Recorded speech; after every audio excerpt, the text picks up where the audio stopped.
darle la bienvenida a un gran periodista, nuestro colega periodista y coordinador de la edición impresa de Contralínea, Zósimo Camacho, quien decía hace rato, tiene una investigación que le pondrá los pelos de punta a muchos en la Ciudad de México. Querido Zósimo, te saludamos con cariño.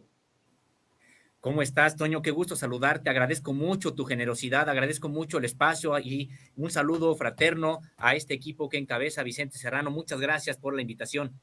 No, estamos agradecidos contigo por compartirnos estas investigaciones y además de que te voy a molestar con que nos des una ampliación sobre la misma, te advierto que te voy a pedir tu comentario sobre los datos dados a conocer hoy sobre Ayotzinapa. Pero antes de eso, ¿por qué no nos platicas precisamente de esto, de cómo es que hayan ahí en contralínea con tu investigación que hay movimientos armados y grupos anarquistas en la Ciudad de México? Una investigación muy a fondo ahí en contralínea, no se la vaya a perder, por favor, y que ahora pues nos va a presentar Zósimo. Adelante, querido Zósimo. Muchas gracias, muchas gracias. Pues sí, comentar que esta investigación que hemos realizado surge a partir, bueno, en Contralínea hemos tenido ya investigaciones al respecto sobre la subversión en todo el país, también, por supuesto, en la Ciudad de México. En Contralínea hemos entrevistado en su momento a los líderes o podemos decir a los dirigentes de estos grupos armados, en su momento al EZLN, en su momento al EPR, al ERPI, y también hemos entrevistado en algunos otros momentos a integrantes del anarquismo insurreccionalista. De hace tiempo, estas entrevistas ocurrieron en sexenios anteriores con una efervescencia subversiva, podemos decir que importante, y que pues hemos dado seguimiento. Ahora que ha habido este hackeo a la Secretaría de la Defensa Nacional, pues nosotros también hemos tenido acceso a estos archivos que hackeó este grupo de piratas cibernéticos que se ha autonombrado Guacamaya, y que nosotros hemos podido también indagar qué es lo que hay en estos archivos, y particularmente pues nos han interesado los temas que hemos nosotros investigado, de los cuales hemos tenido información y que nos ha permitido darle seguimiento ahora con más información a estos temas que hemos presentado desde hace tiempo en Contralínea. Y sí, se trata de esta investigación que da cuenta de lo que considera la Sedena, grupos armados de corte insurreccionalista, 4 movimientos armados y 7 grupos anarquistas. Es el panorama de la subversión, de acuerdo con lo que dice el propio documento. El documento pueden consultarlo, como bien comentas, en www.contralinea.com.mx. Está parte del documento, incluso vienen algunas fotografías que no se conocían sobre supuestos integrantes de los movimientos subversivos. Y sí, habla de, como decíamos, de 4 movimientos armados que tienen origen en otros estados de la República, pero que también se han asentado en la Ciudad de México, de acuerdo con estos documentos de la Sedena. Lo que la Sedena observa, se trata del Ejército Zapatista de Liberación Nacional, el EZLN, el Ejército Popular Revolucionario, el EPR, el Ejército Revolucionario del Pueblo Insurgente, que es el ERPI, y también la Tendencia Democrática Revolucionaria Ejército del Pueblo, que es TDR. A ellos, de acuerdo con estos documentos de la Sedena, se suman 7 grupos anarquistas, y de destacarse que la mayoría integrada por jóvenes universitarios, muy, muy jóvenes, prácticamente de bachillerato. Sin embargo, tiene este documento de la Sedena pues clasificados como parte de la subversión en la Ciudad de México. De acuerdo con este documento, incluso también se enlistan acciones pacíficas y de organizaciones que tienen carácter pacífico, y también son enlistadas como parte de lo que sería la influencia de la subversión en la Ciudad de México. Entonces, decíamos, podemos detectar en estos documentos de la Sedena que ellos señalan que hay 2 tipos de subversión en la Ciudad de México. La primera de corte marxista y socialista libertario, es decir, los movimientos guerrilleros que comentaba, ZLN, ERPI, TDR y EPR, y por el lado de los grupos anarquistas de tipo insurreccionalista, pues ahí habla, como decíamos, sobre todo de movimientos o grupos que son de carácter universitario, la mayoría de ellos. Y de destacar también, Toño, si me lo permites, que incluso la propia Sedena, pues en este documento, a diferencia del otro que ya también habíamos publicado, que obtuvimos de la revisión de estos documentos de Guacamaya, pues aquí sí hay un lenguaje todavía criminalizante de algunas protestas sociales que sigue habiendo en algunos sectores del ejército, de destacarse porque el otro documento que también hablaba de los movimientos subversivos, de la guerra irregular y de la guerrilla que presentamos en Contralínea, había un cambio importante en la manera de tratar a este tipo de expresiones sociales, en el sentido de que les reconocían pues causas, les reconocía el propio ejército que se debían muchas veces a la falta de atención de las autoridades, a errores políticos que se cometían y que por lo tanto la sociedad buscaba determinados cauces para expresarse, y en ese momento incluso llegaba a reconocer que el 68 participó el ejército de manera con información errónea, atribuible a el campo civil, y de hecho también reconocía que mucha del combate a la guerra sucia que hizo el ejército mexicano pues fue o tuvo gran responsabilidad en la parte civil, que los metió en una serie de problemáticas que la parte civil no pudo responder. Sin embargo, pues ahora en este documento, hablando de la subversión, pues sí encontramos cierto lenguaje otra vez criminalizante, aunque por supuesto esto no quiere decir que se vaya a judicializar algún tipo de acción, pero vemos en contra de grupos abiertos que no están vinculados orgánicamente con la subversión, aunque pueden ser simpatizantes. Está el caso, por ejemplo, del Comité Cerezo, esta organización defensora de derechos humanos, que incluso nosotros en Contralínea, pues sí damos cuenta de esta situación, pero no publicamos pues las fotos que hay incluso sobre ellos para no generar un tipo de estigmatización en contra de esta organización, pero sí señalamos que están dentro de de estos archivos. Está el caso del Congreso Nacional Indígena, por parte hacia o vinculado hacia el EZLN con algunos otros grupos y colectivos, y también decíamos estas organizaciones de corte anarquista, defensoras de presos, como la Cruz Negra Anarquista, quien hace actividades de manera abierta y pues totalmente pacíficas, sin embargo que también aparecen como dentro de los grupos de corte insurreccionalista. Y decir, Toño, auditorio, que no necesariamente están señalando que hagan actividades armadas en la Ciudad de México, solamente que tienen presencia, hacen actividades de corte pacífico, señalan, por ejemplo, algunas marchas en las que han participado no solamente simpatizantes del EZLN, sino supuestamente integrantes del propio EZLN aquí en la Ciudad de México, o de actividades de corte abierto que han realizado simpatizantes del EPR.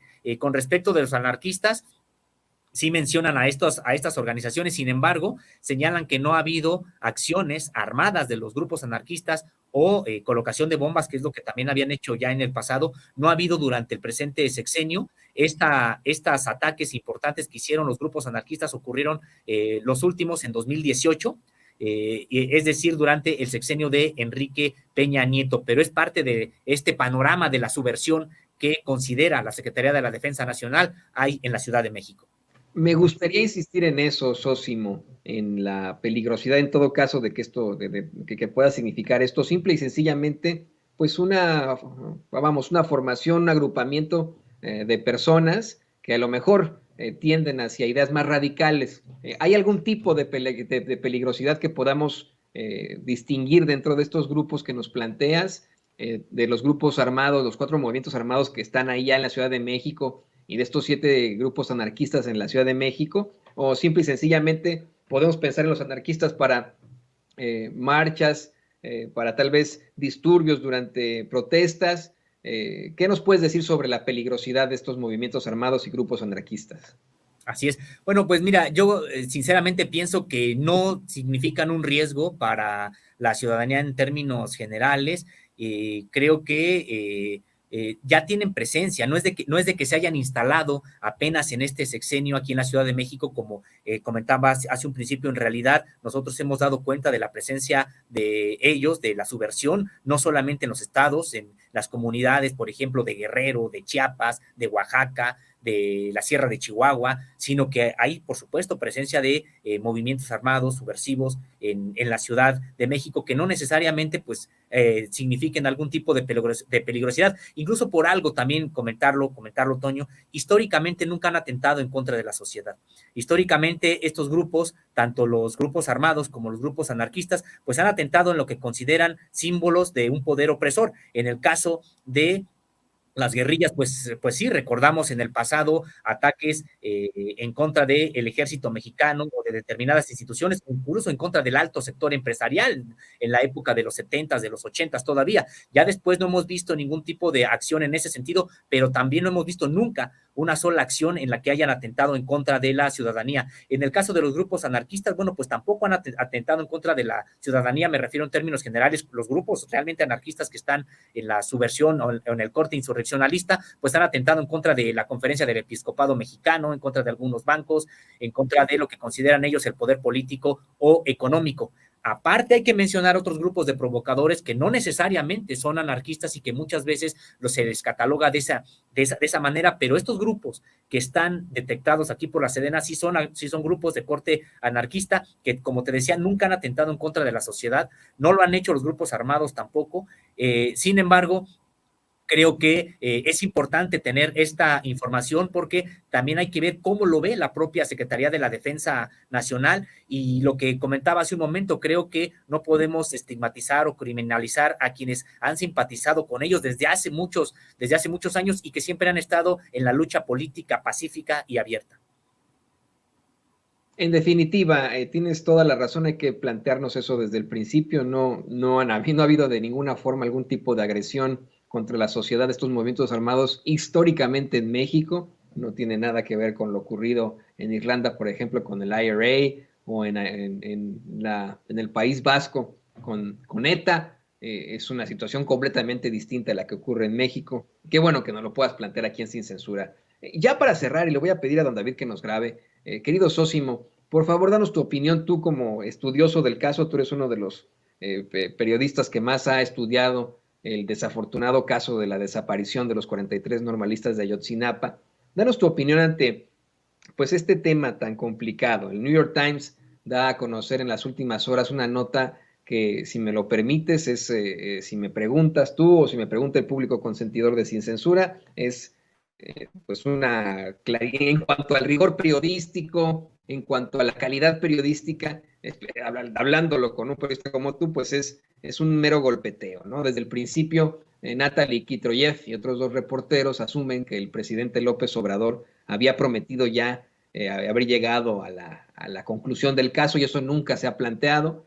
Se habla de esta reunión que tuvo en febrero de este año el subsecretario de Gobernación para los Derechos Humanos, Alejandro Encinas, con nada más y nada menos que Tomás Herón de Lucio en Tel Aviv, en Israel, un desayuno que duró 3 horas, en los que, según el New York Times, Alejandro Encinas fue a suplicarle apoyo para saber dónde están los restos de los normalistas desaparecidos de Ayotzinapa, y le ofreció apoyo del gobierno de México. Esto quedó claro en la conferencia de prensa mañanera, se da a conocer. El mismo Encinas asegura que sí hubo esa reunión con Herón de Lucio, que simple y sencillamente se planteó un criterio de oportunidad. Esto lo han hecho incluso con el mismo Lozoya Austin en otro tipo de casos, y que lo que están buscando es llegar a la verdad, y esto por solicitud de los padres de familia. La realidad es que pues tenemos que ver cómo es que en los medios de corporativos siguen intentando justificar y defender las mentiras de los mentirosos, ¿no? Pues suena reiterativo, pues son las mentiras y los mentirosos que plantearon la hoy desmentida verdad histórica de Murillo Karam, y ahí se une ahora el New York Times, a quien hoy el presidente López Obrador pues calificó de defensor de torturadores. ¿Tú qué opinas sobre esto, Sósimo? Pues mira, Toño, pues muy similar a lo que tú ya estás comentando. La verdad es de que ha obnubilado la vista a varios periodistas, pues los intentos de atacar o defender a determinados políticos. En realidad creo que el rigor pues queda por los suelos, pero en este texto del New York Times, que sí, yo también ya he revisado, y la verdad es de que pues buscan acomodar determinados hechos para generar una narrativa previamente concebida. Para ellos, lo importante es de que ya se derrumbó el asunto de Ayotzinapa, y entonces prácticamente que tendríamos pues la verdad histórica, parece ser que es lo que ellos estarían apuntalando. No, yo en realidad creo que sinceramente sí falta mucho porque llegue la justicia, porque hay muchos involucrados que tendrían que ser llamados a cuentas y todavía no se llaman a cuentas. Sin embargo, no podemos cerrar los ojos. Claro que hay un avance en la investigación, claro que está detenido Murillo Karam, claro que hay una solicitud para traer a Tomás Herón de Lucio a México, y claro que la investigación no está cerrada. Tal vez sería preocupante que la investigación ya estuviera cerrada, y aunque hay un avance, digamos, si hay avance, pero ya cerraron la investigación y se va a quedar todo en Murillo Karam y Tomás Herón de Lucio, pues entonces ahí sí también tal vez habría alguna situación de preocupación, pero la investigación está abierta y se ha dicho y se ha reiterado en distintas ocasiones que no son las únicas órdenes de aprehensión que se podrían girar. Se tienen que girar solamente aquellas que ya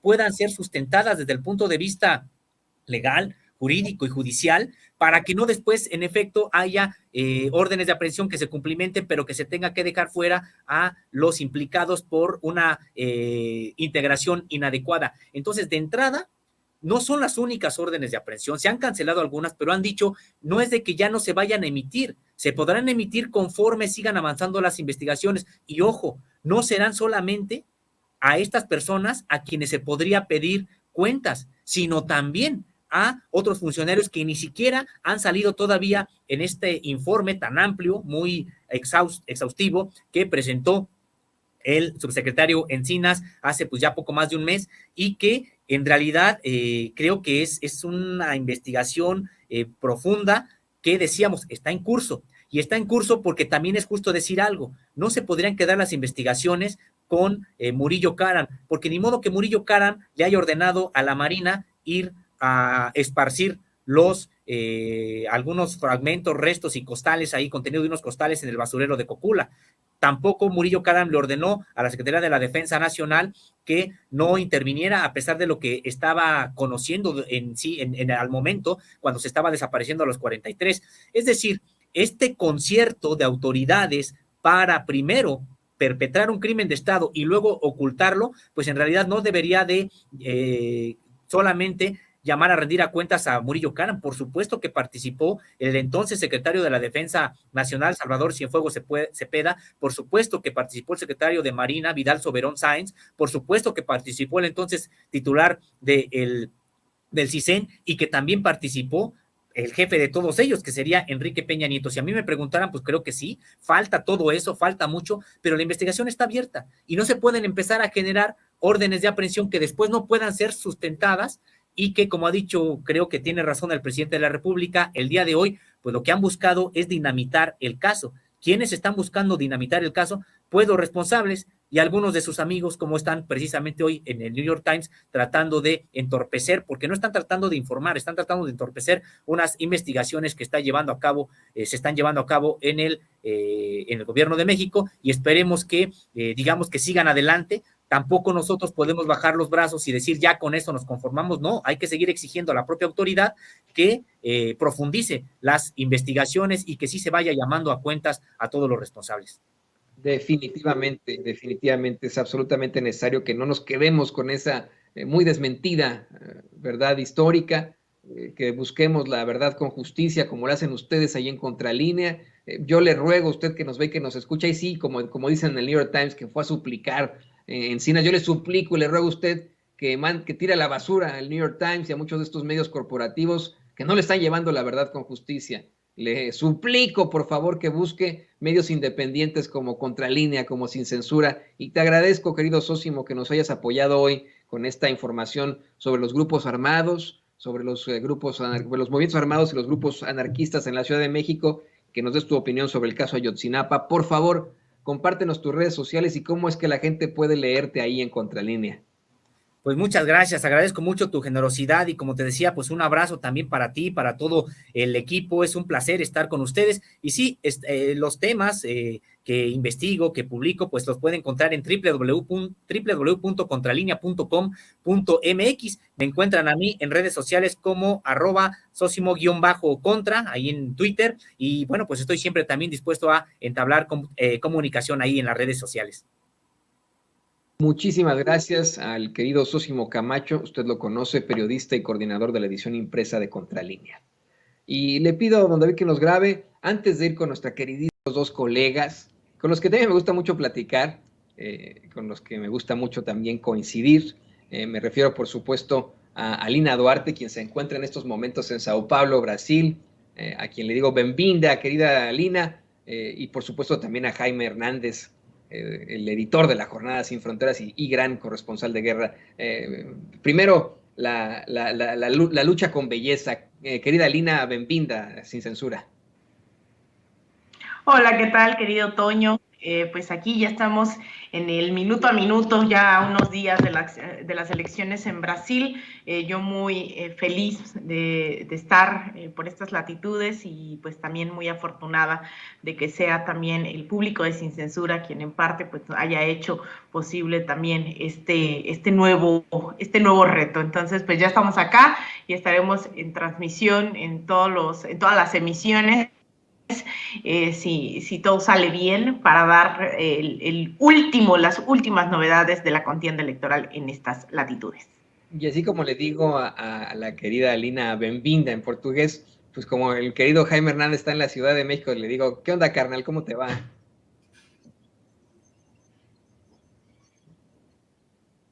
Hola, hola, querido Toño, ¿cómo estás, querida Lina? Oye, Alina, ahora sí te pintaste los labios, Dios mío. ¿Qué tal, Alina? Se ve re guapetona. Un abrazo a la querida Alina y un abrazo a ti, querido Toño. Muchas gracias. No, sí, yo también me los pinté, pero no te diste cuenta, hombre. No es cierto. No es cierto.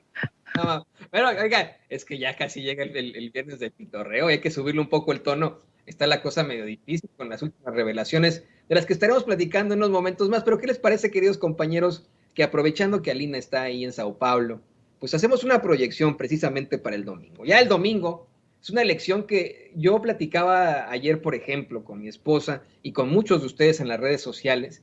Tal vez defina el sentir, pues, ¿cómo decirlo? La realidad en estos momentos, el termómetro en cuanto a las ideologías. Estamos hablando del gigante de América, de Brasil, un país que en estos momentos, no, tú corrígeme si me equivoco, querida Lina, pues sí está dividido entre esas dos ideologías, el de tentar todavía, o la consolidación del fascismo, de la ultraderecha, con un Jair Bolsonaro que ha destruido a su nación, o buscar regresar al progreso, que está de hecho en su, en su lema, en su propia bandera, orden y progreso, ¿no? De Brasil, regresar al progreso con Luiz Inácio Lula da Silva.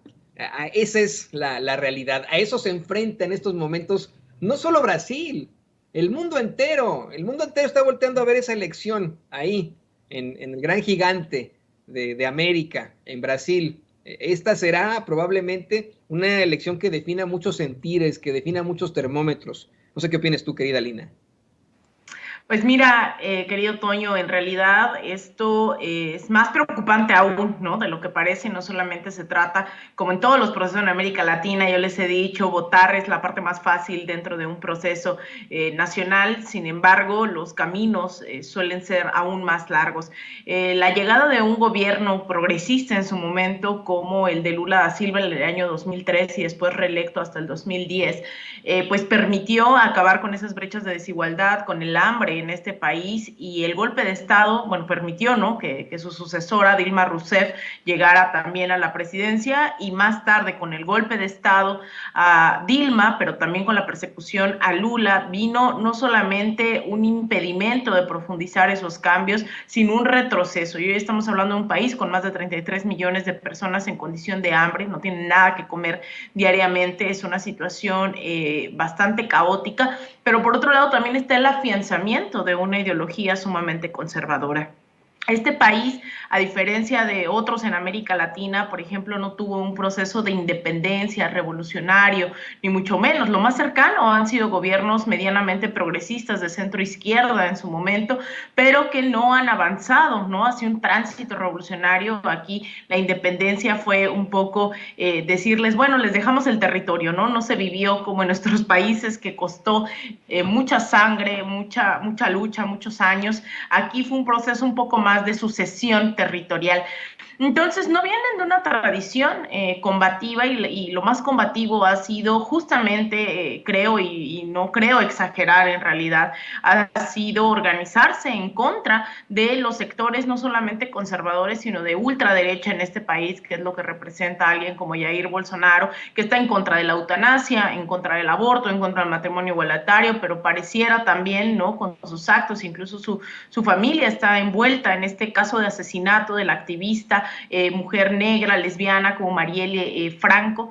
Entonces es un gobierno profundamente racista, sumamente conservador, que se ha alineado también al agronegocio, a la destrucción de la Amazonía, que está hoy ligado directamente a los grupos evangélicos.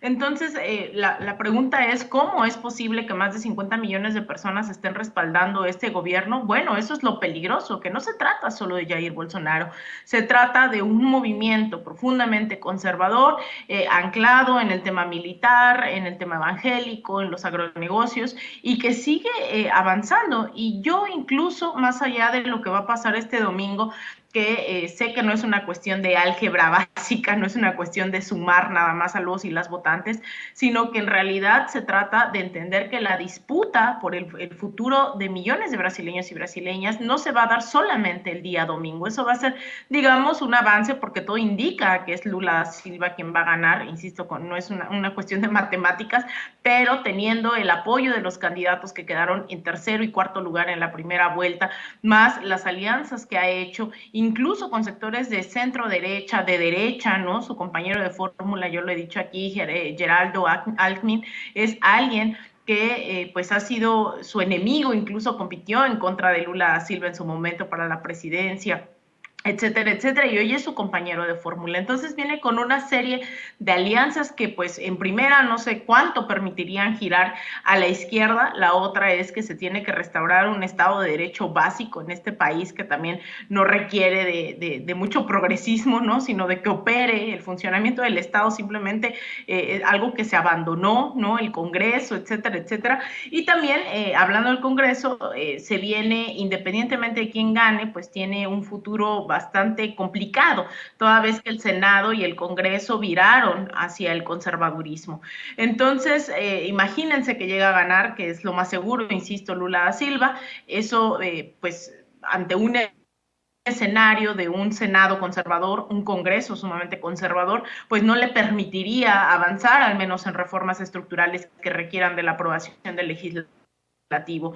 La disputa no solamente, y con eso concluyo, la disputa no solamente se va a dar este domingo, sino que se tiene que avanzar en temas de convencimiento de que un poco esta frase, ¿no? Que decimos en México, de por el bien de todos, primero los pobres. Bueno, creo que eso es lo mínimo que se puede apuntar en el horizonte, teniendo en cuenta que ha crecido este sector conservador, que tú lo ves en las calles. El bolsonarismo implica las mismas frases de la derecha en todo el continente, de no al comunismo, no a ser como Venezuela, no a la comunidad LGBT, ¿no? O sea, incluso en términos tremendamente fascistas. Así que lo preocupante, así como logro alcanzar a visualizar el panorama, es que no solamente es una disputa electoral, es una disputa de proyectos a mediano y largo plazo. ¿Cómo, y le pido a don David que nos grabe, tú cómo entiendes, querido Jaime, esta diferencia muy, muy cercana que existe y que podría ser en todo caso el termómetro del mundo? Esto que nos plantea Lina, que no se entiende en todo caso, ¿no? El hecho, vale la redundancia, ¿no? De que el de Bolsonaro, o sea, el del Bolsonaro, de Jair Bolsonaro, es un gobierno profundamente racista, clasista, antiinmigrante, homofóbico, pero que pues, así existen muchos personajes, muchas personas en ese país. Está dividida la situación. No podemos decir, ya va a ganar este domingo Lula da Silva, tiene una ventaja por ahí, pero que digamos es la realidad, ¿no? ¿Cómo explicamos que ante la realidad, ante pues esta situación a la que nos enfrentamos de desigualdad, de injusticia, duramente marcada durante la pandemia, continúe la gente o continúen habiendo este tipo de movimientos que convencen a la gente a nivel mundial, no solo en México, no solo en Brasil, sino a nivel mundial, de una ultraderecha fascista, que en todo caso pues, no está a favor de sus intereses, sino de las minorías rapaces, de los que echan pues más bien fuego a la igualdad? ¿Qué opinas tú de esto, Jaime? Pues yo creo que el fenómeno tanto de Bolsonaro como de Trump o como otros líderes de extrema derecha que se han encumbrado o que han ganado terreno en Europa, por ejemplo, en Italia, en Francia y en el Reino Unido. Nada más hay que ver al Reino Unido quién es ahora el primer ministro, un hijo de inmigrantes de origen hindú que enarbola las causas de la derecha conservadora, antiinmigrante, y lo que ocurre es que desde hace tiempo la crisis de los partidos políticos, la crisis de credibilidad que enfrentan numerosos líderes políticos en todo el mundo, nos ha enfrentado esta suerte de dicotomía, ¿no? Por un lado tienes a la gente conservadora que se aferra como un clavo ardiente a la gente de la extrema derecha, porque son discursos que son realmente reflejan lo que ellos mismos piensan. Son gente que no cree en que el Estado tenga que preocuparse por las mayorías, por los pobres, ¿no? Y tienes de otro lado a la izquierda, esta izquierda convencida de que hay que dar ya un golpe de timón frente a este modelo neoliberal que ha empobrecido más, que ha favorecido solamente un puñado de gentes. Entonces, este tipo de fenómenos, como ocurren en Brasil, de hecho, no es casual que Bolsonaro sea una copia, si no idéntica, muy parecida a la de Donald Trump, como la ha señalado muchas veces Alina, un tipo que realmente en el curso de las últimas horas ha estado echando mano de la misma estrategia de Donald Trump, poniendo en tela de juicio la capacidad de los organismos electorales para sancionar unas elecciones. Esta sensación de que va a haber fraude, esta sensación de que la izquierda va a hacer trampa, pues son de los viejos recursos de Donald Trump. Entonces, yo creo que en muchos sentidos aquí la política de Estado ha fracasado, ha fallado. Y ha fallado, ¿por qué? Porque en buena medida el avance y la consolidación del modelo neoliberal, el modelo neoliberal no tiene otro Dios que el dinero. El modelo neoliberal le importa un carajo el político de Estado, lo menosprecia. ¿Por qué? Porque piensa que el político de Estado le va a arrebatar el poder que ya tiene, que ha consolidado. Entonces, son dos modelos en eterna disputa. Claro, el problema es que el modelo neoliberal ya cuenta con pocos, poderosos adeptos, pero muy pocos. Y el modelo progresista de izquierda cuenta con legiones de ciudadanos que ya han dicho ya basta en Colombia, en México, en Honduras, en Perú, en Chile, y ojalá que este domingo le digan que no a Bolsonaro y este modelo que es de lo peor. Para mí Bolsonaro no debería estar en política, porque el mensaje de Bolsonaro es la ponzoña, el odio, el desprecio hacia las mayorías empobrecidas. Y yo creo que Brasil realmente se ha convertido en una olla a presión. Los indicadores económicos no apuntan en una buena dirección, y yo creo que los brasileños son sabios, el pueblo es sabio, y yo tengo la esperanza, y ya lo veremos con las crónicas de nuestra querida Lina, cómo se produce, si es que se produce ese golpe de timón en Brasil.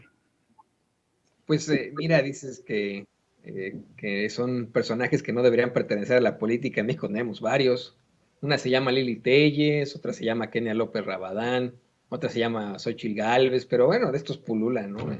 Desafortunadamente en la política. Siempre resultan estos payasos muy, pues, ¿cómo decirlo? Llamativos para el público, desafortunadamente, y esto desde tiempos memoriales, desde el inicio de la democracia en la Grecia antigua, ¿no? Siempre han sido los payasos muy llamativos, pero usted, que nos ve, que nos escucha, ya ha cambiado. Eso es lo que le planteaba desde hace rato a Ricardo Sevilla y al público memorioso, como él le dice, que es muy afortunado el saber que nosotros como mexicanos, o al menos los que estamos viendo sin censura, ya cambiamos, tenemos una mentalidad muy distinta, tenemos ese espíritu crítico, y no nos vamos a la primera con los Bolsonaros, con las Lili Téllez. Estaremos muy, muy pendientes de ese proceso electoral en Brasil este fin de semana. Usted también esté muy, muy pendiente. Pero bueno, ¿qué les parece que vamos a otro tema, queridos compañeros? Hay algo que necesito que ustedes me expliquen, yo no lo entiendo muy bien. Un sujeto que se llama Salvador Camarena, y ya le pido a David que nos grabe, claro está, pues habla de una especie de pacto, no sé cómo lo plantea, es Es uno de estos columnistas pues que vamos, está en los medios de comunicación tradicionales, corporativos, y habla pues supuestamente un acuerdo entre precandidatos contra uno de ellos específicamente. Les voy a compartir rápidamente esta columna para que la podamos analizar. Columna que, le digo, publica Salvador Camarena en El Financiero. Dice: una de las reglas de la política sugiere evitar en lo posible que los adversarios se alineen en contra de uno. La candidata que ha logrado capturar la idea de que es la favorita del presidente parece estar descuidando tal consejo. El episodio Sansores versus Monreal, que cuenta con la bendición de Claudia Sheinbaum, podría tener un saldo más allá de la perniciosa devaluación del umbral de lo que se vale y lo que se rechaza en la encarnizada pelea por la candidatura presidencial de Morena. Quiero hacer un paréntesis rápidamente, compañeros y público consentidor. En esta mesa de periodistas tenemos que plantear una y otra vez que la tendencia tiene que ser a eliminar ese horrendo y terrible diálogo o monólogo elaborado, dominguero, en el que se utilizan una serie de palabras muy a la Salvador Camarena, porque pues eso ya está en desuso y hay que hablarle al público siempre como si se tratara de nuestra propia familia. No minimizar al público, pero como si estuviéramos hablando con nuestros papás, con todo el respeto, pero tampoco con estas palabras bien, no sé, ¿no? Mafufas, ¿no? Casi sale Salvador Camarena a decir, nada más por decir una cosa en cuanto a la forma y no al fondo, a decir, el galeno pernoctó en el nosocomio, ¿no?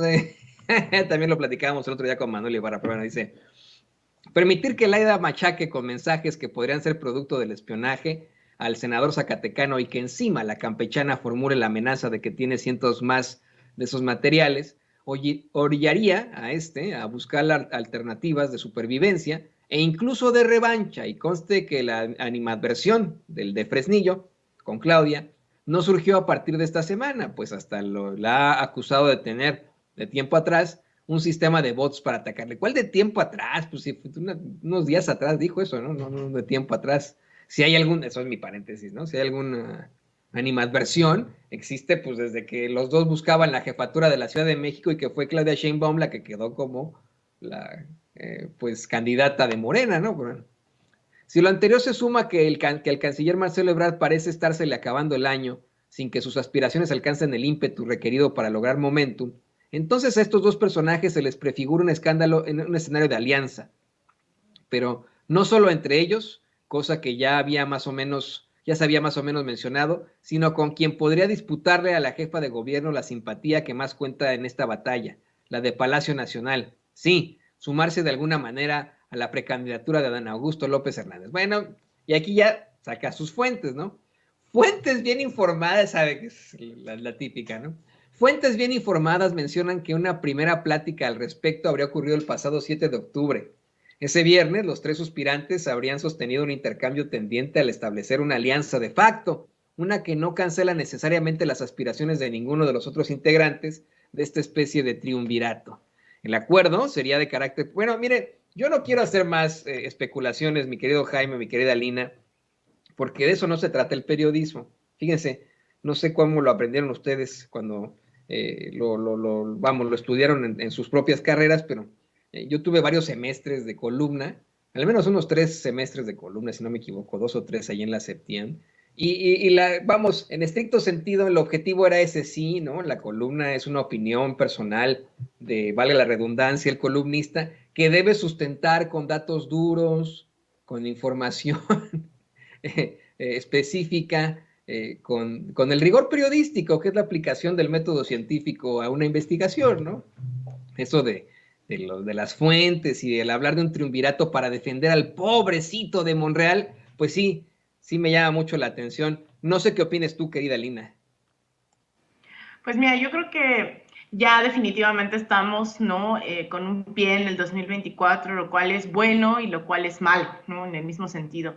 Pienso mucho, y lo saben, ¿no? Le he dado seguimiento a varios de los llamados gobiernos progresistas en la región y creo que hay muchas lecciones que aprender cuando nos referimos al tema de la sucesión presidencial, y algunos en ese sentido han logrado librar la batalla, otros han superado la grilla y el infantilismo, otros tantos se han erosionado y ha vuelto a la derecha, sea de manera violenta o de manera democrática, ¿no? También hay una derecha que es democrática y que en las urnas disputa y en las urnas gana. Y en ese sentido, pues yo creo que en México lo que estamos viendo es una suma de esos factores para bien y para mal de lo que implica una sucesión presidencial.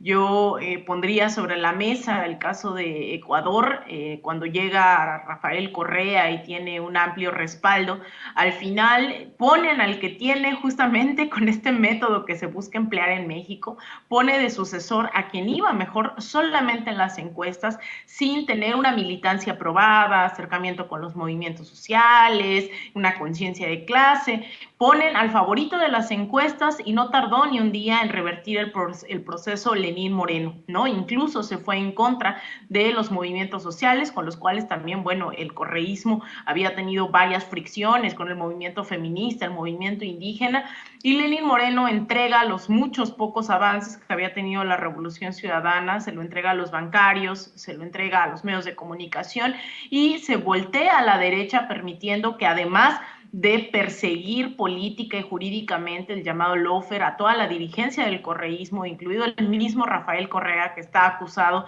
de influencia psíquica, a la presidenta de la Asamblea Nacional, Gabriela Rivadeneira, diputados, a todos los liderazgos del correísmo, pues también permite que regrese la derecha por la vía democrática, entre comillas, ¿no? Porque hizo uso de pues el INE ecuatoriano e impiden, ¿no? Que regrese, o sea, los votos pues sí estaban ahí, pero después de una serie de trabas mediáticas, jurídicas, criminales, ¿no? De criminalización del correísmo.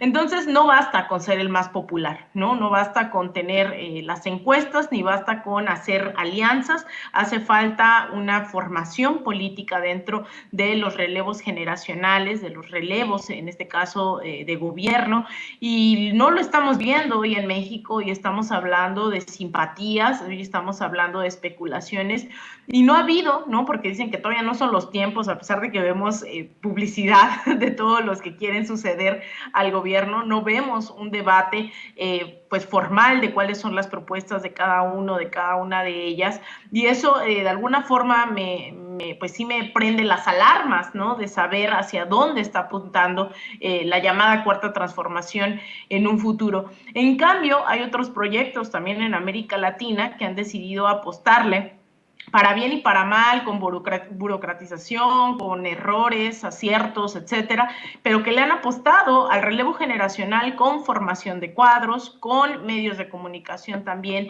militantes, con comunas, incluso como en el caso de Venezuela, que hoy existen comunas que producen una parte, no puedo decir que todas son igual de exitosas, pero hay un proceso de generación de comunas que permiten tanto el desarrollo de su propia comida, sus propios alimentos, como de sus escuelas, su sistema de salud, etcétera, etcétera. Y esos, pues, a pesar de la criminalización, a pesar del asedio de Estados Unidos, pues han sorteado tanto el bloqueo económico como los ataques, ya sea del lawfare o de cualquiera que sea. Entonces, creo que hay que voltear mucho a estos gobiernos, porque México no estará exento de esta lucha de clases, ¿no? Incluso el tema de Bolivia, que demostró que quería hacer alianzas con ciertos sectores de la burguesía nacional, al primer momento en que vieron la oportunidad, dieron un golpe de Estado, ¿no? Bien decían ahí aquella frase de los Estados Unidos no tiene amigos, tiene intereses.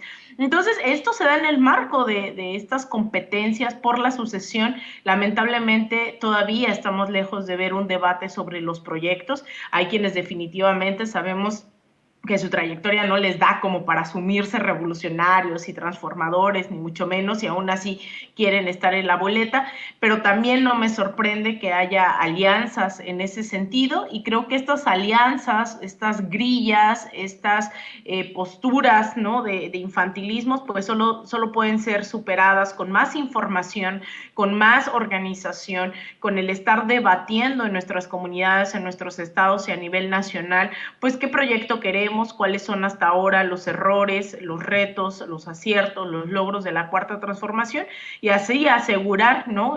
No lo digo yo, lo dice el presidente, que ha sentado bases de una transformación. No significa que las cosas en materia de corrupción, en materia de violencia hayan cambiado 180 grados. Sin embargo, creo que ese cambio pues dependerá de las y los mexicanos que estén dispuestos a debatir más allá de grillar, más allá de infantilismos absurdos y realmente construir pues ese México que merecemos. No, en definitiva, se necesita una situación completamente distinta. Y le pido a don David que nos grabe. ¿Tú qué opinas, Jaime, sobre este triunvirato que plantea tu colega Salvador Camarena? Un triunvirato en el que supuestamente Marcelo Ebrard, Claudia Sheinbaum y Adán Augusto López se unen sin afectar sus propios intereses electorales en contra del pobrecito de Ricardo Monreal. Bueno, en primer lugar, qué interesante cómo es que si alguien defiende en los medios de comunicación corporativos es a Ricardo Monreal, si alguien defienden de la Cuarta Transformación es a Ricardo Monreal. Y en segundo lugar, bueno, pues está muy interesante el planteamiento, una vez más aplicando la de las fuentes, ¿no?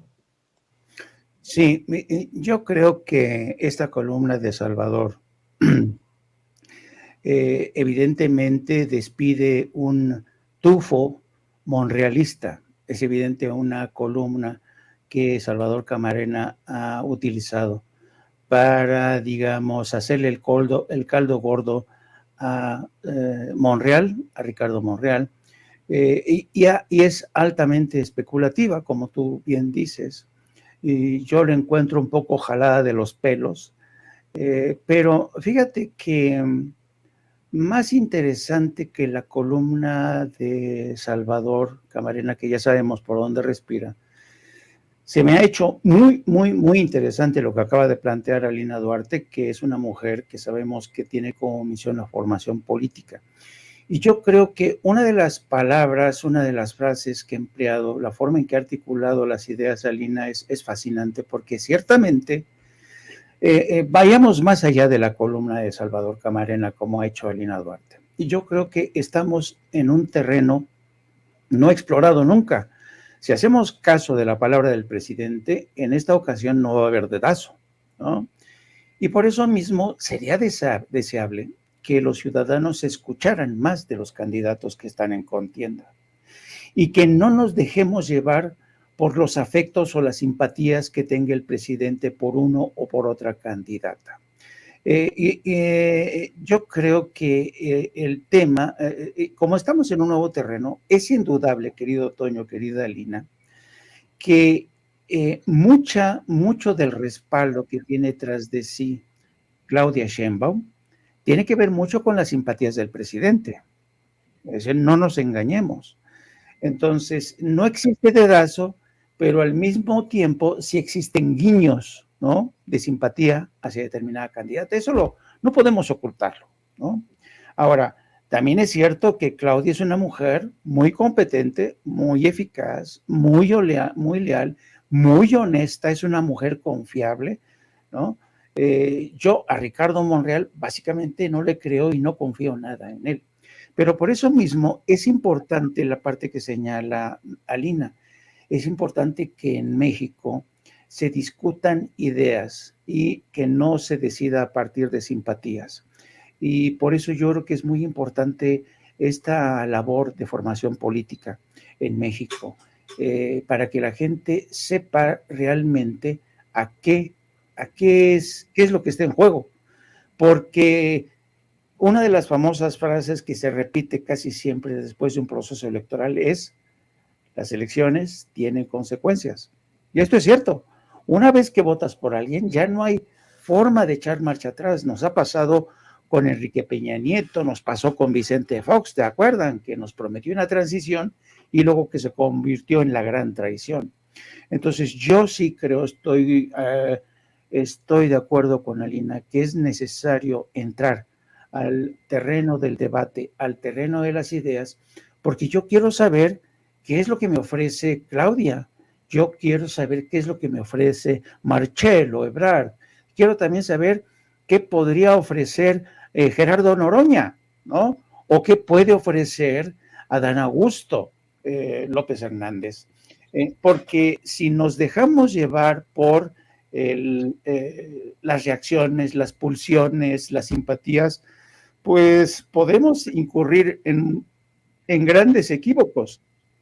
Así es que yo creo que en México, que ya no se cree a los viejos mentirosos del PRI del PAN, tiene que realmente entrar en una nueva fase, y esa fase nueva tiene que ser el debate de ideas.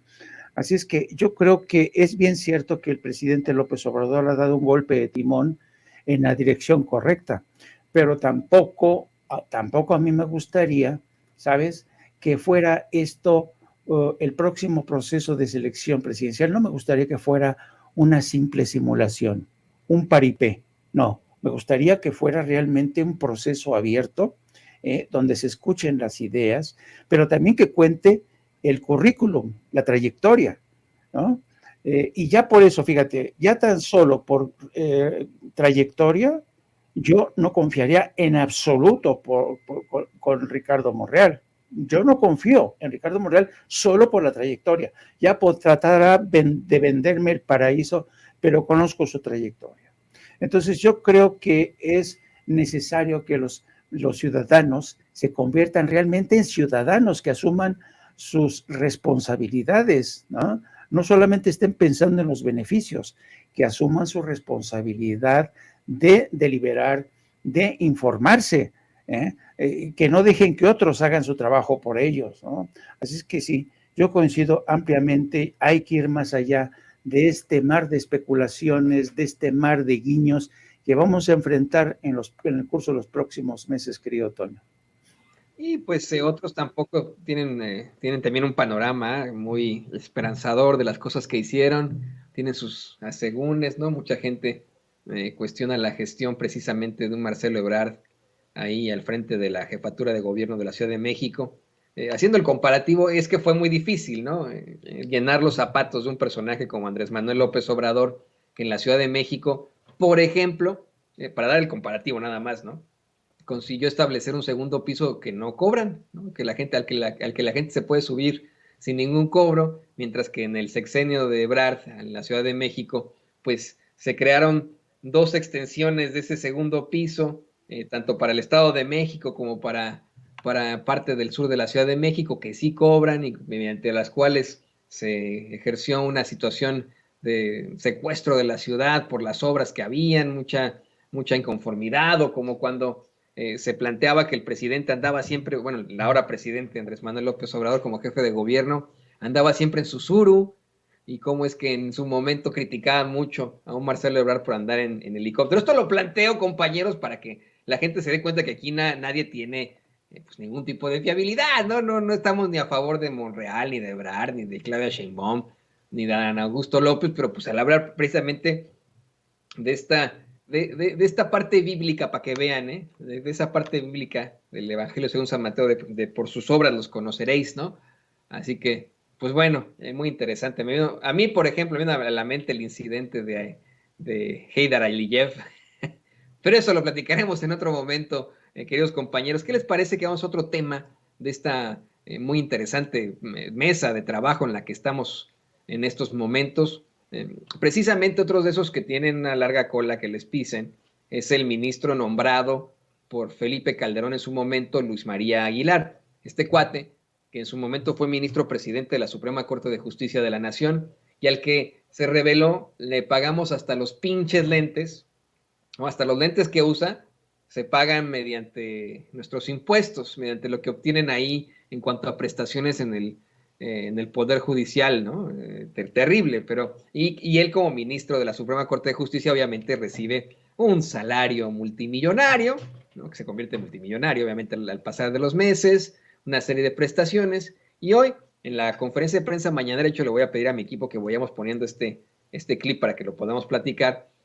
Un reportero le cuestiona a López Obrador su opinión de que este ministro, el calderonista Luis María Aguilar, pues pida la prisión preventiva, que la prisión preventiva no sea automática, sino que se revise caso por caso. ¿Por qué es interesante porque la forma en la que lo plantea el reportero Carlos Montesinos de Reporte Índigo es como para decir, no, pues es que pinche ministro es chingón, ¿no? Vaya que está luchando por los mexicanos, está buscando que no sea automática la prisión preventiva, primero los derechos, y el presidente dice, no, un momentito, señor Montesinos de Reporte Índigo, este calderonista lo que quiere es que salgan de la cárcel los factureros, así lo dijo el presidente López Obrador en la conferencia de prensa mañanera. Secretaria y los subsecretarios, si nos pudiera dar una postura sobre este nuevo proyecto del ministro Luis María Aguilar respecto a la prisión preventiva oficiosa y que no sea automática, sino que se revise caso por caso. Pues yo no estoy de acuerdo con eso. Desde luego somos respetuosos de lo que decida la Suprema Corte, pero miren lo que están proponiendo, que los factureros puedan salir de la cárcel. ¿Quieren impunidad para los factureros? ¿Sí? No, pero no le hace. No le hace, o sea, ¿cómo? O sea,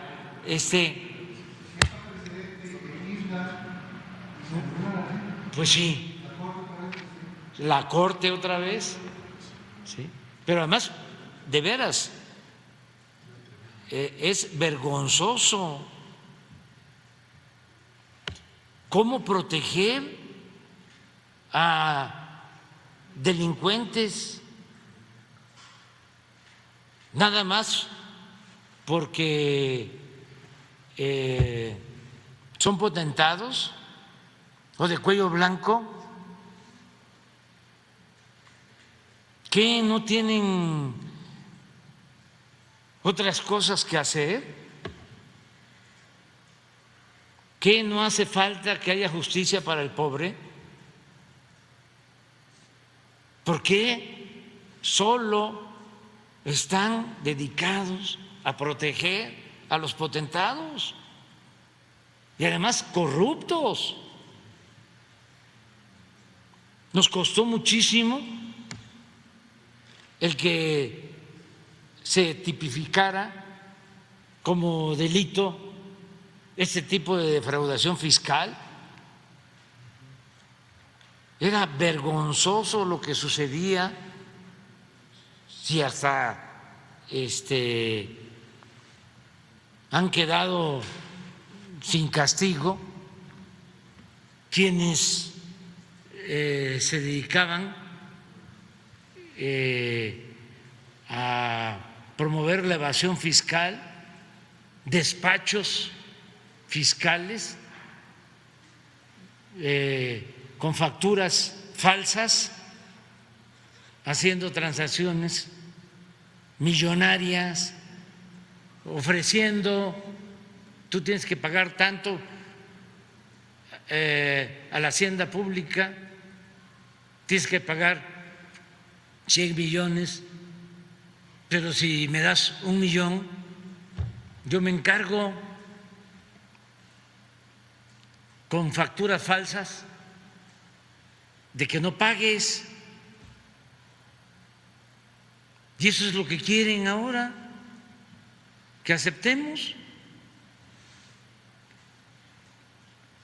Y lo envuelven, ¿no?, en el lenguaje leguleyo de decir no a la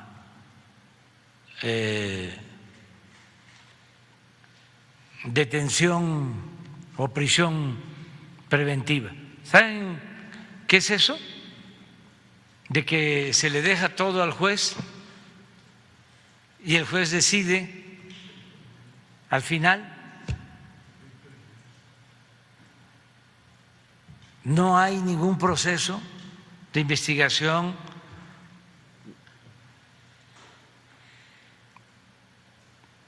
Qué bien que me tocaste ese tema, porque Así es el presidente, qué bueno que tocó el tema, pues sí, exactamente. Es que, compañeros, querida Lina, querido Jaime, es verdaderamente lamentable, ¿no? ¿Cómo plantean este tipo de situaciones que son verdaderamente indignantes, ¿no? En estricto sentido, querida Lina, el hecho de que un ministro de la Suprema Corte de Justicia esté viendo la forma de que exista un derecho en pro del reo, así está la máxima latina incluso, ¿no? Del derecho a nivel mundial, indubis pro reo, ¿no? En la duda hay que darle la libertad al reo. El hecho de que se plantee que hay un ministro de la Suprema Corte luchando por los derechos civiles fundamentales de los detenidos, pues llama mucho la atención, ¿no? Y por supuesto que podría cambiar el discurso de lo que se está planteando, ¿no? Y se puede plantear en algún momento que se trata de un acto autoritario, el hecho de que estén enfrentando a ese ministro, pero pues, ellos mismos quedan exhibidos. El presidente dice, no, esto lo hace porque quiere que salgan esos factureros que ya detuvimos por hacer estos chanchullos, quiere que salgan los potentados, no es en pro del pueblo, es para los potentados que son delincuentes de cuello blanco. ¿Tú qué opinas de esto, querida Lina? Mira, Antonio, yo creo que la justicia en México, cuando hablamos de estas transformaciones, es algo que definitivamente veremos muy rara vez que ha cambiado durante la llamada Cuarta Transformación, en donde mucho del conservadurismo se ha sentado, se ha arraigado, se ha afianzado, es justamente en las fiscalías, en muchas de las cortes, ¿no? Ahí es en donde vemos que no necesariamente estamos teniendo reparación de justicia y ahí es donde creo que incluso hay que fortalecer la crítica. No tendríamos que estar hablando de estos temas de prisión preventiva, cautelosa, etcétera, de no ser porque los sistemas de justicia en el país todavía lejos están de darla, ¿no? De ofrecer garantías para no vulnerar los derechos humanos, para dar reparación de los daños, establecimiento de garantías, no repetición de los hechos, etcétera, etcétera, ¿no? Yo creo que ahí es en donde incluso la oposición también muchas veces se ha anclado en esos debates, porque es verdad que todavía hay mucha gente presa injustamente. También no se habla de la gente que ya salió libre con el seguimiento, ¿no? De quienes pues no tenían condenas, de quienes ahí sí se ha avanzado, incluso me atrevería a decir, y no hemos puesto mucho acento, ¿no? Se ha invisibilizado que más de 40,000 personas se les ha sacado, se les ha liberado justamente por no tener pruebas suficientes, porque pues eran de pueblos originarios, se vulneró el debido proceso, etcétera. Yo creo que ahí es en donde también tendríamos que estar presionando. E incluso yo sé que es muy polémico, pero también esto nos llevaría a debatir el tema de la fiscalía. No, hay mucha gente que dice es que el presidente defiende al fiscal y por qué vamos a estar en contra de lo que dice el presidente. Al contrario, ¿no? Yo creo que no es un tema de lo que dice o no el presidente, sino lo que puede o no decir y de lo que nos corresponde a todas y todos también seguir presionando. Y las fiscalías es uno de esos temas, la fiscalía general, el tema de las fiscalías estatales, ¿no? Porque es bien fácil que hoy esa misma oposición electoral que pugnó por una mal llamada guerra contra el narcotráfico, que se negó no sé, a legislar en temas de aborto, igualdad, etcétera, hoy vengan a hablar de derechos humanos. Eso, el cinismo es punto y aparte, y a veces quieren confundir también, ¿no? Y eso a veces nubla el debate sobre lo que tendríamos que estar exigiendo desde las izquierdas, y hay demandas que son, que se las apropia la derecha y no por eso pierden validez, ¿no? Tenemos que seguir levantando la bandera de la justicia, y por el tema del calderonismo, evidentemente, es tristísimo, ¿no? Ver cómo todavía tiene sus hilos tendidos en sistemas judiciales, en policías, ¿no? O sea, eso, así como hablábamos de Bolsonaro hace unos minutos, de cómo es que no solo se trata de Bolsonaro, bueno, el calderonismo es lo mismo, ¿no? No se trata solo de Felipe Calderón, sino que su discurso, acciones, estrategias de mano dura, de ir contra los delincuentes a pesar del derramamiento de sangre, etcétera, etcétera, merma dentro de una parte de la sociedad. Ahí es en donde tenemos que estar haciendo conciencia de seguir pugnando por sistemas judiciales que estén a la altura del momento histórico, por jueces que estén comprometidos con el respeto a los derechos humanos, con jueces que realmente estén pensando en el bienestar de las y los históricamente excluidos y no por una cuestión de acercamiento y sobre todo, ¿no?, a la ultraderecha que tanto daño ha hecho a nuestro país. Fíjate, querido Jaime, lo que plantea Lina es devastador. Me parece que tiene toda la razón. Si bien es cierto, la izquierda puede detentar en estos momentos el poder ejecutivo con el presidente López Obrador, el poder legislativo con una mayoría en ambas cámaras, no absoluta, pero pues una mayoría en ambas cámaras. En efecto, podemos ver que en un poder judicial se quedaron los panistas, se quedaron los priistas. Hoy mismo se planteó eso en la conferencia de prensa mañanera al hablar del caso Ayotzinapa. Lo dijo Encinas, lo dijo el presidente, cómo es que hay muchos del viejo régimen que no permiten que se continúe con las investigaciones sobre Ayotzinapa, que están encubriendo a los verdaderos responsables, una situación verdaderamente lamentable. Y este es otro caso, ¿no? El caso de personajes como Luis María Aguilar, pues un verdadero calderonista. Esa es la realidad, es un calderonista, ¿no? Es un hombre que fue nombrado por Calderón, al que se le ha relacionado una y otra vez al expresidente, que ha estado opuesto a todas, absolutamente todas las situaciones que tengan que ver con López Obrador, cuando hay algún tipo de definición en la Suprema Corte de Justicia sobre alguna situación implementada por el Poder Ejecutivo, siempre este es el ministro que se opone. Este es el ministro que pone peros, este es el ministro que hace que hace proyectos en contra de cualquier tipo de iniciativa. Él, Luis María Aguilar, ese panista, o sea, él no puede decir que es panista, pero pues obviamente, ¿no?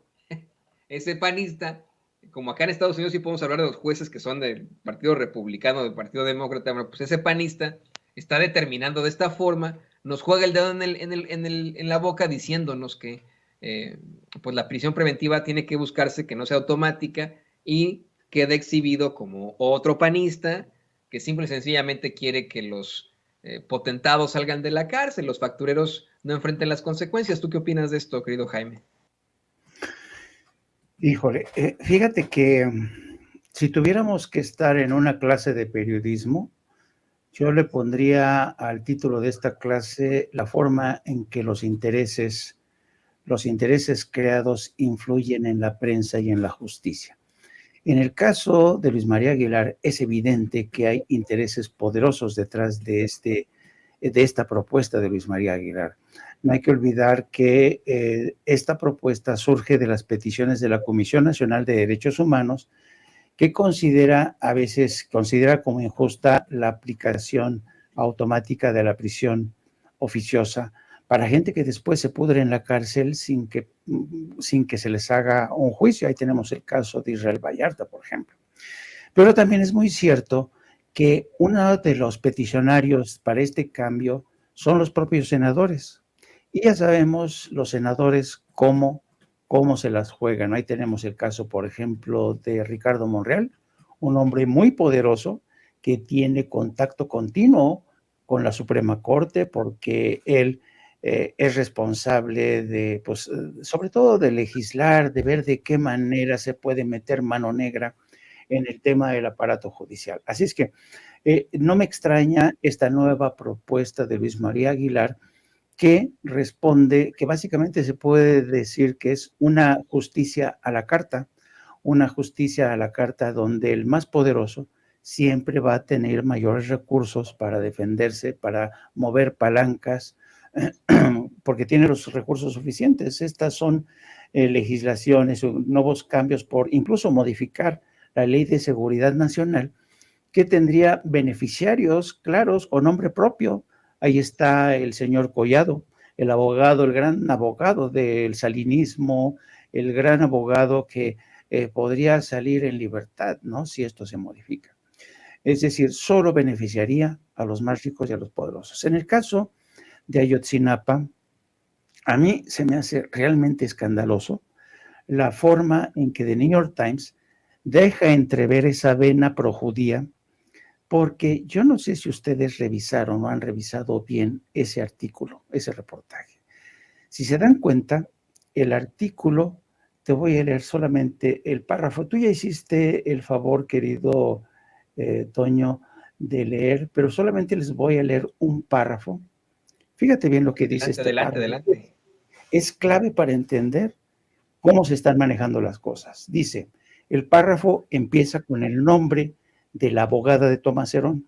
Dice, Leora Turlewski, abogada de Cerón, dijo que el encuentro muestra, comillas, que las acusaciones contra mi cliente constituyen un libelo de sangre o alegato antisemita y una cacería de brujas realizada debido a intereses políticos internos.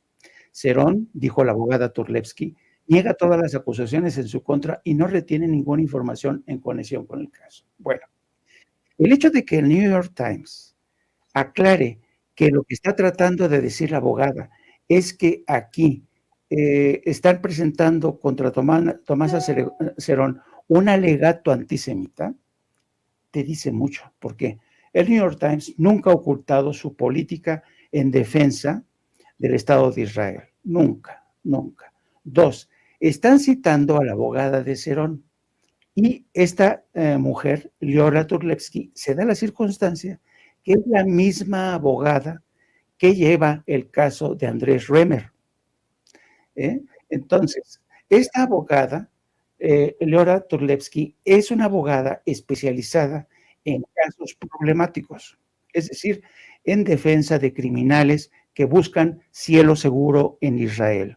Es especialista en eso esta mujer. Bueno, esta mujer defendió a Andrés Remer en el 2016 y en el 2017, porque en aquel entonces Andrés Remer había sido designado embajador de buena voluntad de la UNESCO y en una votación que se dio en la UNESCO para permitir que el templo de Al-Aqsa, que es uno de los templos más sagrados para la comunidad musulmana en Palestina, no fuera considerado como un templo que es prioritario para los palestinos.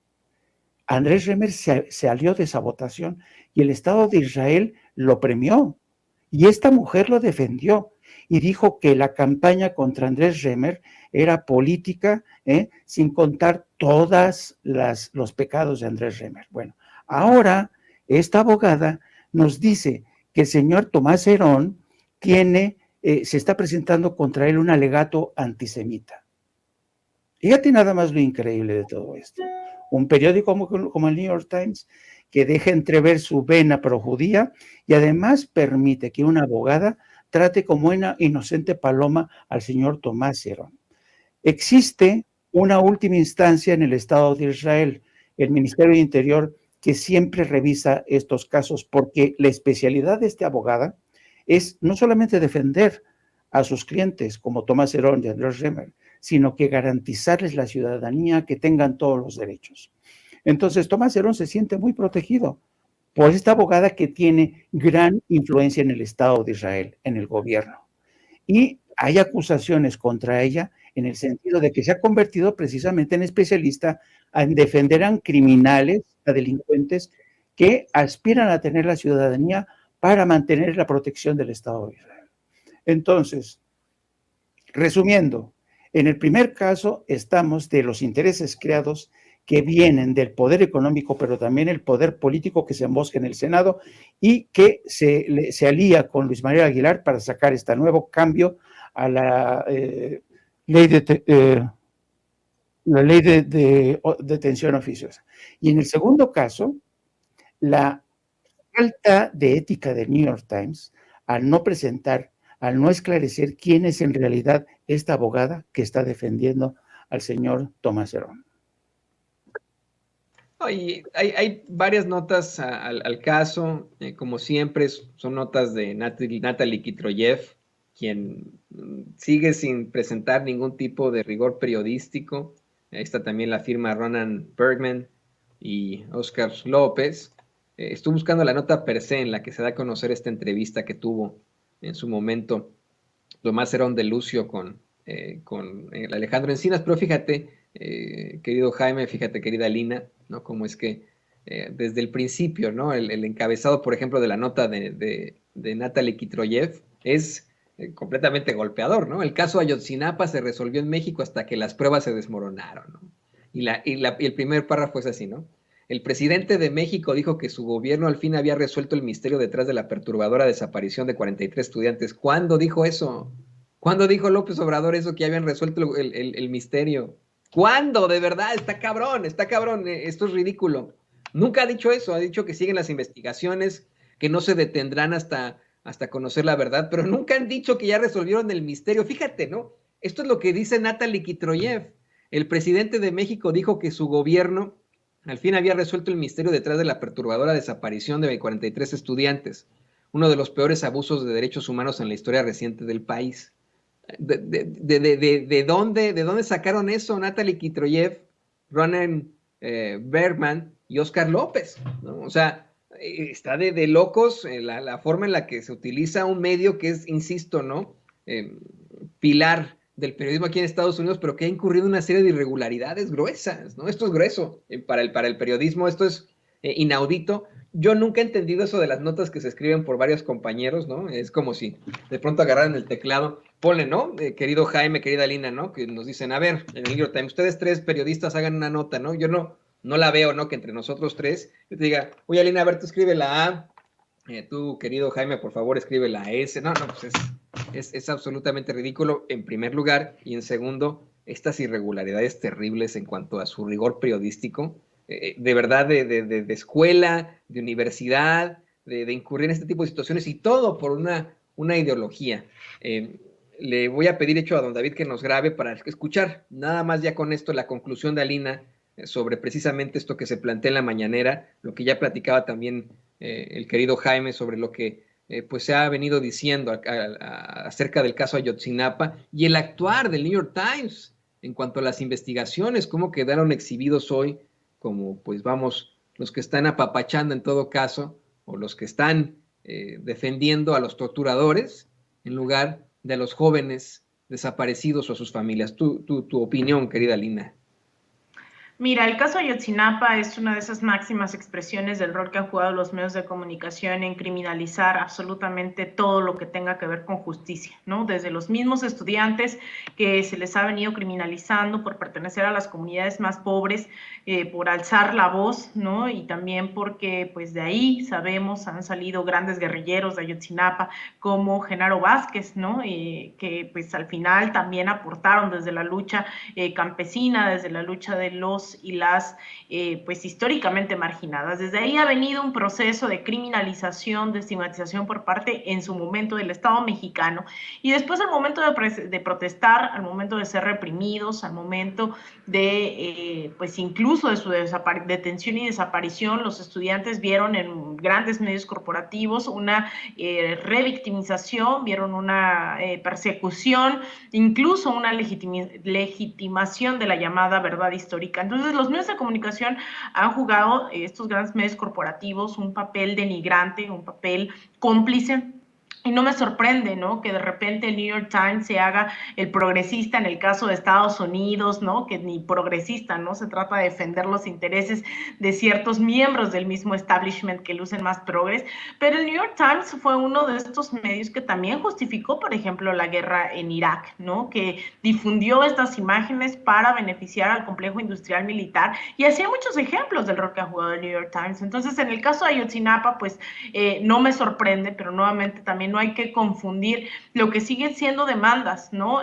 Dentro de la sociedad, lo que tiene que pensar el mexicano, la mexicana, es en justicia, y eso pasa por exigir a las autoridades también que se siga esclareciendo el caso, ¿no? Ahora pareciera que apoyar la causa de Ayotzinapa es también incompatible con pugnar por un bienestar de la sociedad mexicana a través de quienes se sienten representados y representadas por la llamada Cuarta Transformación.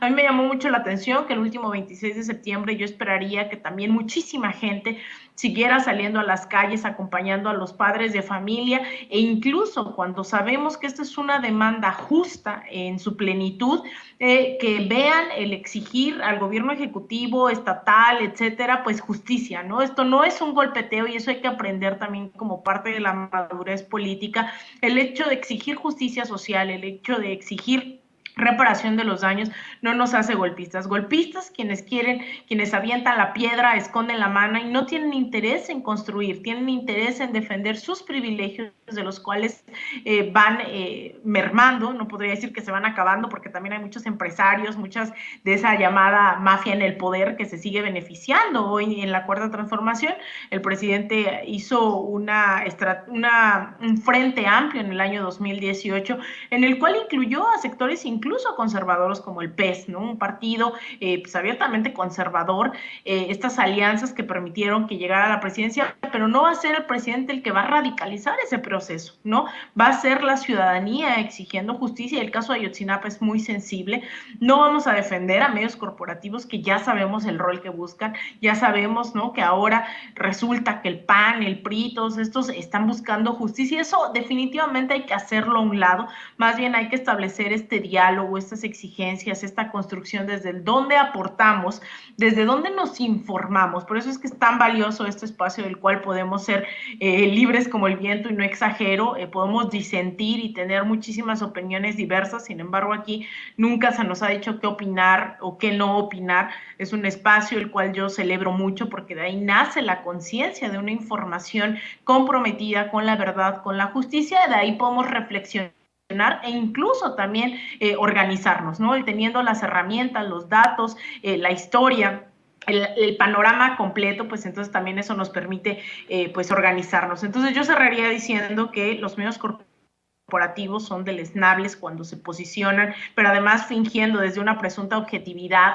desde te dicen que porque eres propagandista, ¿no?, sea a favor de Rusia, a favor de Andrés Manuel, todo se relega a eso, pero ellos no dicen a favor de quién opera, ni tienen la transparencia, ni la fuerza ni la honestidad como para decir quién está detrás de esas opiniones. Nosotros y nosotras nos asumimos desde la trinchera de la justicia, y desde ahí hablamos, desde estos sectores que buscan elevar la voz, ¿no?, de aportar a construir un país mejor, pero ellos no lo dicen. Entonces esos medios creo que están cavando su tumba, muchos de ellos ya lo hicieron con cero credibilidad, le apuntan ahora a las fake news, ¿no? Veo con mucha cautela cómo cada vez van creciendo las redes de las fake news, tratando de confundir a la audiencia, y también, ¿no?, confundir incluso a la gente que se asume de izquierda. Las meten en debates de grilla, ¿no?, de pleitos internos, que yo estoy a favor de evidenciar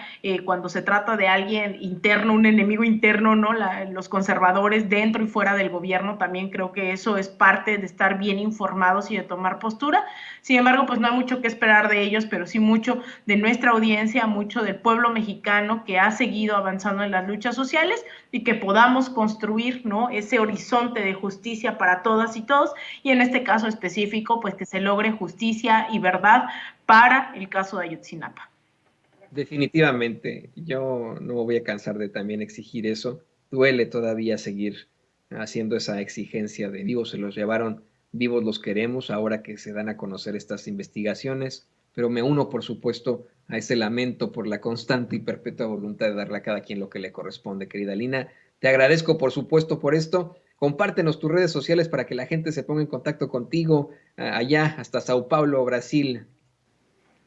Muchas gracias, querido Toño. Pues a mí me pueden encontrar en Twitter en @AlinaDuarte_, en Instagram _AlinaDuarte, en Facebook.com/Alina Duarte Periodista, también aquí día y noche ahora en esta cobertura especial aquí en Sin Censura, así que nos vemos más tarde también para seguir hablando de lo que ocurre aquí en Brasil, específicamente en Sao Paulo. Les iremos dando los detalles, así que bueno, te mando un abrazo enorme a ti, a Jaime, a Ceci, a todo el equipo, a don David, y también obviamente a la audiencia de Sin Censura. Gracias, querida Elina, de quien estamos muy, muy orgullosos aquí en Sin Censura siempre, como también estamos orgullosos del queridísimo Jaime Hernández, orgullosos de que sea parte de este equipo, de que conduzca por las noches a veces, de que sea pues un legendario corresponsal de guerra, y también te agradecemos tus comentarios, querido Jaime. Por favor, compártenos tus redes sociales.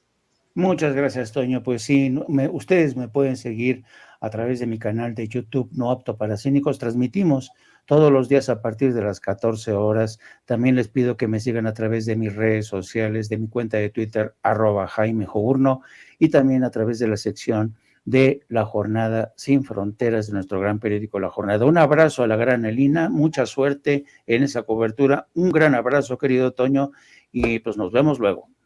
Nos vemos luego, gran mesa aquí en Sin Censura, y le pido a don David que nos grabe para darle... Amigos, amigas, regresamos en breve, pero mientras seguimos hablando sin pelos en la lengua, sin censura, usted puede suscribirse a nuestros 3 principales canales en YouTube. Sin Censura Media, en donde tenemos más de 1.600.000 suscriptores, Sin Censura TV, en donde tenemos más de 1 millón de suscriptores, y en Sin Censura Presenta, en donde queremos llegar muy pronto a los 100,000 suscriptores. Si usted ya está inscrito en Sin Censura Media, suscríbase en Sin Censura TV. Si ya está suscrito en Sin Censura TV y Sin Censura Media, suscríbase a Sin Censura Presenta. Recuerde que es gratis, no tiene que sacar un solo centavo de su bolsillo para apoyarnos. Dele clic en la campanita para que los señores y señoras de YouTube envíen las notificaciones cuando estemos transmitiendo en vivo y en directo o estemos subiendo videos. También nos puede seguir en Twitter en @Vicente Serrano y hasta en Instagram. Ojo, también estamos en Instagram. Son nuestras redes sociales y con el apoyo de ustedes seguimos creciendo, porque con ustedes todo, sin ustedes nada.